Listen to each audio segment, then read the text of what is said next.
اپنے lesson number 11 کو دیکھتے ہیں جو ٹیکسٹ ٹائپ سے متعلق لیسن ہے. اس میں ہم نے ٹیکسٹ ٹول کا اوور ویو لینا ہے, کریکٹر پینل کو دیکھنا ہے آپ کے, اور آپ کا پیراگراف سے متعلق جو آپشن ہے ہمارے پاس جو ہیں وہ دیکھنی ہے ہم نے کہ ہمارے پاس جو پیراگراف کا جو پینل ہے اس کے اندر جو آپشن ہمارے پاس اویلیبل ہیں وہ کیا ہیں. تو یہ جو ٹیکسٹ ٹائپ سے متعلق جو بیسک چیزیں جاننا ضروری ہیں وہ آلریڈی اگر ہم اس میں کام کر چکے ہیں مائکروسافٹ ورڈ میں یا کسی بھی ٹیکسٹ سے ریلیٹڈ اپلیکیشن میں, تو آلموسٹ ساری آپشن جو اس میں اویلیبل ہیں وہ ہمیں پہلے سے ہی معلوم ہے. پھر بھی ہم اس پہ ایک نظر ڈالنا ضروری سمجھتے ہیں کہ اگر کسی قسم کا کوئی کنفیوژن ہو تو وہ دور ہو جائے. اس میں ہمارے ٹول بار کے اندر, ٹول پینل کے اندر یہ جو اے کا سائن ہمیں نظر بنا اے لکھا ہوا نظر آ رہا ہے, اس پہ آپ لے کے جاتے ہیں اپنا ایرو تو دیکھتے ہیں کہ ٹیکسٹ ٹول لکھا ہوا آ رہا ہے اور آگے بریکٹ میں اس کی شارٹ کٹ ٹی لکھی ہوئی آ رہی ہے. یعنی کسی بھی وقت اگر ٹیکسٹ ٹول کو سلیکٹ کرنا ہے تو آپ کی بورڈ سے ٹی دبائیں گے تو آپ دیکھیں گے کہ آپ کے ایرو کی جگہ جو یہ اے اور پلس کا سائن بنا ہوا نظر آ گیا. یعنی جس بھی جگہ اگر کسی جگہ میں کلک کروں گا تو وہاں میں ٹیکسٹ ٹائپ کر سکتا ہوں, جیسے کہ پہلے بھی ہم اپنی ایکسرسائز میں اس طرح کر چکے ہیں. تو ابھی یہ جو ہمارا آلریڈی نیچے جو ٹیکسٹ ٹائپ ہوا ہوا ہے اس پہ آپ دیکھتے ہیں کہ میں جب اپنا کرسر لے کے جاتا ہوں, ماؤس کو وہاں موو کرتا ہوں تو یہ سائن چینج ہو جاتا ہے. یہ دیکھیں کہ قریب جاتا ہے تو یہ اس کے اوپر سائن چینج ہو جاتا ہے. اس کا مطلب یہ کہ اب میں اگر اس کے پاس لے جا کے کلک کروں گا تو یہ ٹیکسٹ کو میں ایڈٹ کر سکتا ہوں. یہ دیکھیے کہ میں اس کے پاس لے جا کے کلک کیا تو اب میں اس ٹیکسٹ کو ایڈٹ کر سکتا ہوں اسی طریقے سے کہ جیسے میں کسی بھی اور ٹیکسٹ سے ریلیٹڈ اپلیکیشن کے اندر اپنے ٹیکسٹ کو ایڈٹ کرتا ہوں. ابھی سارا ٹیکسٹ میں نے سلیکٹ کر لیا اس لیے تھا کہ میں اس کو جو ہمارے پاس ٹیکسٹ کی آپشن ہے ان کو اس کے اوپر اپلائی کر کے میں دیکھ سکوں کہ ہمارے پاس کیا آپشنز کریکٹر جو پینل ہے ٹیکسٹ سے متعلق اس میں ہمارے پاس اویلیبل ہے. کریکٹر پینل کو اگر یہ آپ کے اپیئر نہیں ہوا ہوا اسکرین پہ تو اس کو اپیئر کرنے کے لیے ونڈوز میں جا کے پینلز میں جا کے تو ایک کریکٹر اور پیراگراف کا جو پینل ہے یہاں سے آپ کنٹرول ٹی اور کنٹرول شفٹ ٹی کے ذریعے سے اس کو اپیئر کر سکتے ہیں. اب یہ ٹیکسٹ میرے پاس ہے, بالفرض میں نے اپنے اس ٹیکسٹ کو academy of communication arts and graphic designing جو لکھا ہوا ہے اس کو میں اپنی آپشن اپلائی کر کے اس پہ دیکھوں گا کہ یہاں سے آپ دیکھ رہے ہیں کہ اس میں کریکٹر پینل کے اندر میرے پاس فونٹ کی آپشنز ہیں, اور اسی طریقے سے جیسے کسی بھی اور اپلیکیشن کے اندر میرے پاس ڈفرینٹ فونٹس ہوتے ہیں تو یہاں میرے پاس ڈفرینٹ فونٹس اویلیبل ہیں. کوئی بھی فونٹ میں اپلائی کرنا چاہوں تو میں دیکھ سکتا ہوں, اور ساتھ مجھے یہاں نظر بھی آ رہا ہے کہ جو فونٹ میں اگر اپلائی کروں گا تو اس کا رزلٹ کیا نکلے گا. بالفرض میں یہاں سے کوئی بھی اور فونٹ اس پہ اپلائی کر کے دیکھتا ہوں کہ کیا اس کا رزلٹ ہے. اب دیکھیں کہ فونٹ یہاں سے چینج ہو گیا. پہلے ہمارا یہاں ایریل لگا ہوا تھا تو ایریل ہی دوبارہ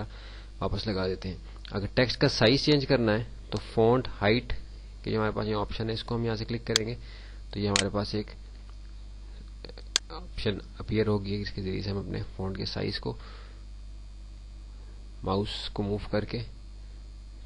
ایڈجسٹ کر سکتے ہیں, یا یہاں ہم فونٹ کا جو سائز ہمیں ریکوائرڈ ہے وہ ہم ٹائپ کر کے انٹر کریں گے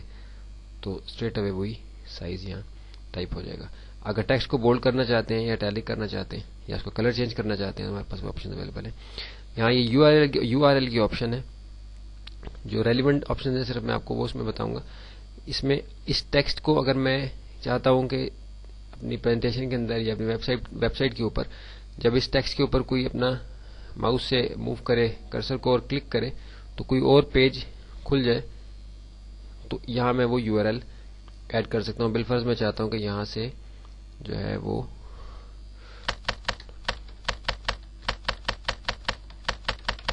اس سائٹ کے اوپر cron.netforms.com کے اوپر آپ یہاں سے جا سکیں تو یہ یو آر ایل میں نے جب اس پہ ایڈ کیا تو آپ دیکھ رہے ہیں کہ اس کے نیچے ایک سائن ڈاٹڈ لائن آپ کو بنی ہوئی نظر آ رہی ہے. ٹیکسٹ کا سائز تھوڑا سا ہم یہاں سے بڑا کر لیتے ہیں. تو اس سے کیا ہوگا کہ جب میں اپنی فلیش مووی کو ٹچ کرتا ہوں کنٹرول انٹر کے ذریعے سے تو آپ دیکھ رہے ہیں کہ اسی طرح سے مجھے لکھا ہوا نارمل نظر آ رہا ہے, اس میں کوئی تبدیلی نظر نہیں آ رہی. لیکن جب میں اپنا ایرو اس کے اوپر لے کے جاتا ہوں تو یہ ایک ہاتھ بنا ہوا آتا ہے, اور اس ہاتھ سے جب میں کلک کروں گا اس کے اوپر تو جو ویب پیج میں کھولنا چاہتا ہوں وہ خود بخود کھلنا شروع ہو گیا. آپ دیکھیے کیونکہ ابھی اس وقت انٹرنیٹ کنیکٹ نہیں ہوا اس لیے obviously اس کو وہ پیج نہیں ملے گا کہ جو یہ کھولنا چاہ رہا ہے وہ اپیئر نہیں ہوگا یہاں. لیکن آپ دیکھ رہے ہیں کہ اوپر وہی سائٹ کا ایڈریس لکھا ہوا ہے ceron.netforms.com جو ایک ڈیزائننگ کی سائٹ ہے, اس کا ایڈریس یہاں لکھا ہوا ہے.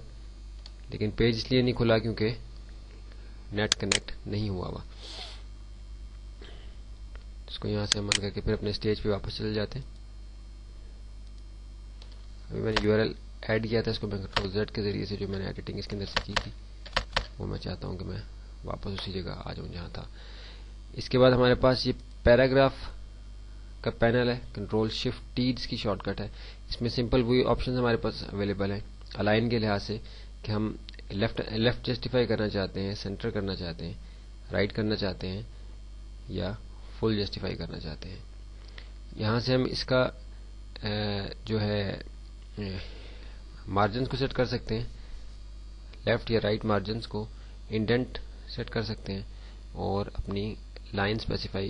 کر سکتے ہیں. لائن کو اسپیسیفائی کرنے کے لیے ہم یہ ان آپشنس کو استعمال کرتے ہیں. یہ ہمارا ٹیکسٹ ٹائپنگ کا ایک اوور ویو ہے. اس میں کوئی ایسی کمپلیکیٹڈ چیز نہیں ہے, سمپل سی چیز ہے. تھوڑی سی پریکٹس سے اگر آپ کو پہلے سے معلوم نہیں ہے تو آپ ٹیکسٹ ٹائپ کر کے اس کے اوپر یہ ساری آپشنس اپلائی کر کے دیکھ سکتے ہیں کہ کس آپشن سے اس میں کیا فرق پڑتا ہے. اس کے بعد ہم چلتے ہیں اپنے لیسن نمبر 12 کی طرف, جو بٹ میپس کا لیسن ہے. بہت امپورٹنٹ لیسن ہے. اس میں ہم بٹ میپ کو امپورٹ کرنا, کمپریس کرنا اور بریک اپارٹ کرنا, یہ ساری چیزیں انشاءاللہ ہم اس میں کور